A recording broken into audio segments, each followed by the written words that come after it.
Hello viewers, আসসালামু আলাইকুম। সবাই কেমন আছেন? আশা করি অনেক ভালো আছেন। বার্সেলোনার রামলায় ঘুরতে গিয়েছিলাম, সেখানে কি কি করেছি তা নিয়েই থাকছে আজকের ছোট্ট রিলস। এটা হচ্ছে কলম্বাসের মোড়ে যে টাওয়ারটা দেখছেন, আর এখানে এত সুন্দর করে গান করছিল, দেখতে অনেক বেশি ভালো লাগছিল।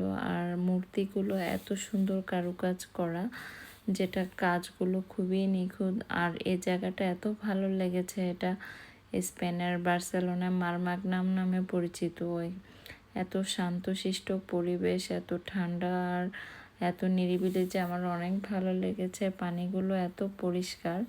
আর এই রামলায় সবাই ছবি আঁকে, 15 ইউরো বা 20 ইউরো করে নেয়। আমার বেবিকেও ছবি এঁকে দিয়েছে, সে তো অনেক এনজয় করেছে। আর এটা হচ্ছে বার্সেলোনার পাইয়া মার্কেট, যেখানে পাইয়ার সব কিছু পাওয়া যায়। পাইয়া মানে হচ্ছে সি ফুড দিয়ে ফ্রাইড রাইসের মতো রান্না করে। স্পেনের এটা খুবই ফেমাস খাবার। Thank you.